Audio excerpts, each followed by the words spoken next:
হরগৌরী প্রাণনাথ, মাথার ওপর জগন্নাথ, এইবার উদ্ধার করো শিব শিব শিব হে। সন্ধে গড়ালেই মন্দিরে গাজনের ঝাঁপ দেবেন সন্ন্যাসীরা। তাদের মুখে মুখেই এই রব। গাজন উপলক্ষে প্রস্তুতি তুঙ্গে। সন্ন্যাসীরা তখন বারান্দায় বসে প্রস্তুত হচ্ছেন ঝাঁপ দেওয়ার জন্য। চোখে আগুনের দুটি, মুখে শিবের নাম। 3 দিন ধরে চলে গাজন। প্রায় 250 বছর ধরে প্রতি বছর এখানে পালিত হয় গাজন উৎসব। এই উৎসবকে ঘিরে লাখো ভক্তের ভিড় জমে এই মন্দিরে। কিন্তু এই গাজন কাদের জন্য, আর কেনই বা এমনভাবে পালন করা হয়?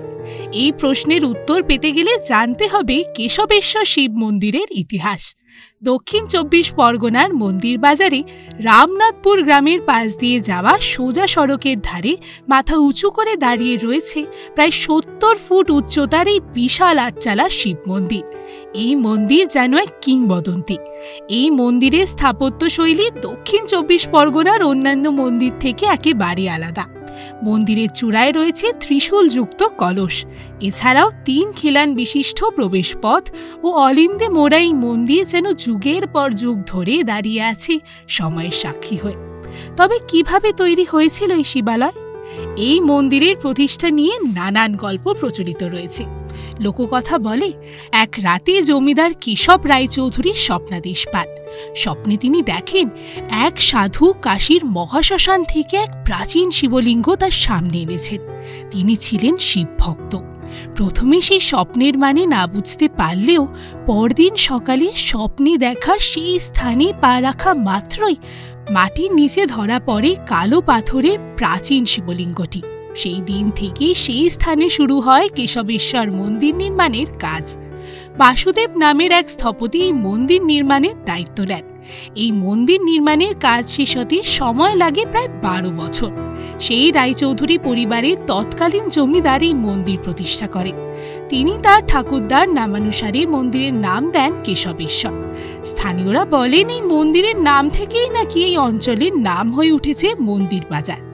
জানেন কি, এক সময় এই অঞ্চলের পাশ দিয়ে বয়ে যেত বাইন নদী। মন্দির ঘিরে ছিল গভীর জঙ্গল। আর এখন সেখানে জনপদ তৈরি হয়েছে। বহু বছর হলো বিলুপ্ত হয়েছে নদীটি। কিন্তু নদীর ধারে এই মন্দিরের অস্তিত্ব যেন আজও সেই মিলিয়ে যাওয়া নদীর নীরব সাক্ষী হয়ে রয়ে গেছে।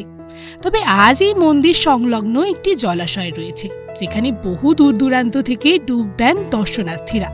ডুব দিয়ে দণ্ডি কাটেন ভোলা মহেশ্বরের কাছে। অতীতে মন্দিরকে ঘিরে সূক্ষ্ম টেরাকোটার কারুকাজ ছিল, যেখানে ফুটে উঠেছিল অসংখ্য পদ্ম, নৃত্যনত নারী, শিবলিঙ্গ, ময়ূর ও হাতির প্রতিমূর্তি। কিন্তু মন্দিরটি পোড়ামাটির ইটের তৈরি হওয়ায় আজ তার অনেকটাই ধ্বংসপ্রাপ্ত। শুধু দক্ষিণ, পূর্ব ও পশ্চিম দিকের দেওয়ালে এখনো রয়ে গেছে তার বেশ কিছু নিদর্শন। এবার আসি শুরুর প্রশ্নে, গাজন উৎসবের কথায়। বিকেল গড়িয়ে সন্ধে নামছে। রামনাথপুর গ্রামের দিগন্ত বিস্তৃত আকাশে ছড়িয়ে পড়েছে মলিন সোনালি আলো। বাতাসে ভেসে আসছে ঢাকের শব্দ আর ভক্তদের জয়ধ্বনি, হর হর মহাদেব। বছরের এই একটা সময় রামনাথপুর গ্রাম যেন এক অন্য জগৎ। কেবল এক প্রাচীন অস্তিত্ব নিঃশব্দে তার অতীতের গল্প শোনাতে প্রস্তুত। এখানেই দাঁড়িয়ে আছে কেশবেশ্বর শিব মন্দির, মন্দির বাজারের প্রাচীনতম উপাসনাস্থল। প্রতি বছর চৈত্র শেষে গ্রামাঞ্চল থেকে শহরে শোনা যায় ঢাক, ঢোল, কাসরের আওয়াজ। বাংলা বছরের শেষ উৎসব হলো গাজন। ভক্তদের মধ্যেই গাজন ঘিরে নানান বিশ্বাস প্রচলিত রয়েছে। কেউ গাজন পালন করেন শিব গৌরীর বিবাহ উপলক্ষে, আবার কেউ মেতে ওঠেন শুধু শিব আরাধনায়। 1 সপ্তাহ ধরে চলে শিবব্রত পালন, যা পূর্ণতা পায় চৈত্র সংক্রান্তির দিন চড়ক পুজোয়। প্রতি বছর চৈত্র মাসে কেশবেশ্বর শিব মন্দির সেজে ওঠে গাজন উৎসবের জন্য। এই উৎসবে দেবাদিদেব মহাদেবের আরাধনায় মেতে ওঠেন ভক্তরা। গাজন শব্দটির উৎপত্তি গর্জন থেকে।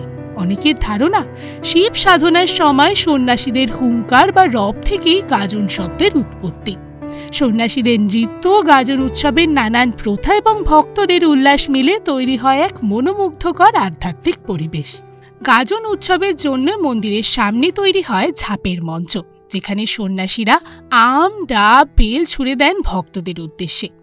এটি এই মন্দিরের এক পুরনো প্রথা, যা ত্যাগ ও দানের নিদর্শন। প্রতি বছর পুণ্য অর্জনের আশায় দূর দূরান্ত থেকে প্রায় 50,000-এরও বেশি পুণ্যার্থী আসেন এই মন্দিরে। চৌধুরীদের জমিদারি বহু বছর আগেই বিলুপ্ত হয়েছে। বর্তমানে মন্দিরের দেখভালের দায়িত্বে রয়েছেন কেশবেশ্বর শিব মন্দিরের কমিটি। দর্শনার্থীদের সুবিধের জন্য মন্দিরের সামনে নির্মিত হয়েছে অতিথি নিবাস, বসেছে ফলের বাজার। পুণ্যার্থীদের জন্য সব রকম ব্যবস্থা নেওয়া হয়েছে। প্রতি বছর বিভিন্ন এলাকা থেকে দল বেঁধে সন্ন্যাসীরা আসেন গাজন উৎসবে সামিল হতে। আপনাদেরও নিশ্চয়ই ইচ্ছে হচ্ছে এই মন্দিরে গাজন উৎসবে সামিল হতে বা এই মন্দিরে একবার অন্তত দর্শনে আসতে। তাহলে এবার বলি এই মন্দিরে আপনি কিভাবে আসবেন। এই মন্দিরে পৌঁছানো খুবই সহজ। আপনি যদি ট্রেনে আসেন তবে নামতে পারেন শিয়ালদা নামখানা লাইনের লক্ষ্মীকান্তপুর স্টেশনে কিংবা শিয়ালদা ডায়মন্ড হারবার লাইনের সংগ্রামপুর স্টেশনে, যেখান থেকে অটো বা বাসে সহজেই মন্দিরে পৌঁছানো যায়। অথবা ডায়মন্ড হারবার থেকে সরাসরি বাসেও চলে আসতে পারবেন এই মন্দিরে। আপনাদের আজকের ভিডিওটি কেমন লাগলো জানাতে ভুলবেন না আমাদের কমেন্ট সেকশনে। ওই রকমই আরও ভিডিওস দেখার জন্য নজর রাখুন আমাদের চ্যানেলে।